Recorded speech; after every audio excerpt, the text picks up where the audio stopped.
நள்ளிரவில் கடை முன் நின்றிருந்த 2 இளைஞர்களை திருநங்கைகள் தாக்கும் பகீர் காட்சிதான் இது.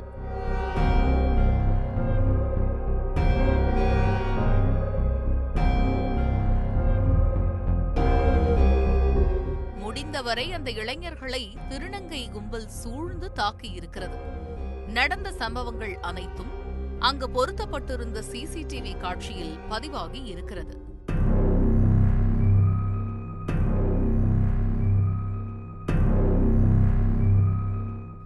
சமூக வலைதளத்தில் இந்த வீடியோ வைரலானதை தொடர்ந்து என்ன நடந்தது என்பதை தெரிந்து கொள்ள செய்தியாளர் கோபிநாத்தோடு விசாரணையை துவங்கினோம். இந்த சம்பவம் நடந்த இடம் விழுப்புரம் புதிய பேருந்து நிலையம். விழுப்புரம் திருநங்கைகளின் தாய் வீடாக கருதப்படுகிறது. காரணம், இங்குள்ள கூவாகம் கூத்தாண்டவர் கோவில்.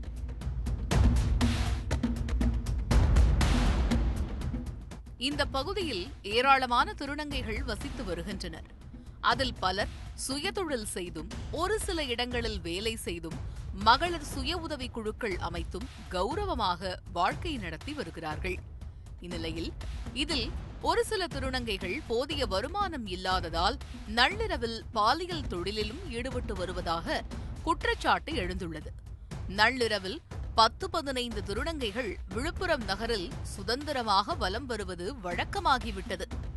இதில் ஒரு சிலர் கூட்டம் அதிகமுள்ள புதிய பேருந்து நிலையத்தில் நள்ளிரவில் சுற்றி வருவதும், அங்குள்ள வாலிபர்களிடம் விளையாடுவதும், வாக்குவாதம் செய்வதும் என நாள்தோறும் ஏதாவது கலேவரத்தை கூட்டிவிடுகிறார்கள். சம்பவத்தன்று இரவு நேரத்தில் உலா வந்த ஒரு திருநங்கையை அங்கிருந்த 2 இளைஞர்கள் கேலி செய்ததாக கூறப்படுகிறது. இதை கேட்டதும் கடுப்பான அந்த திருநங்கை இளைஞர்களை தட்டி கேட்டிருக்கிறார். அதற்குள் அந்த பகுதியில் இருந்த மற்ற திருநங்கைகளும் ஒன்று சேர்ந்துவிட 2 தரப்புக்கும் வாக்குவாதம் முற்றியிருக்கிறது. அதன் தொடர்ச்சியாக அடிதடி நடந்திருக்கிறது.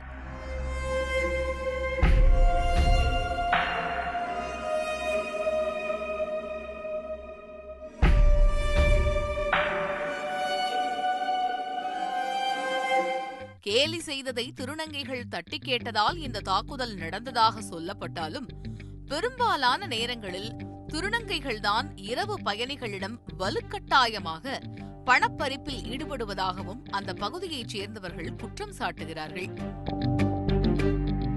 ரொம்ப திருநங்கை தொல்லை நைட்டில் 8:30 மணிலேருந்து 2:30 மணி வரையும் ஒரே தொல்லையாக இருக்குது.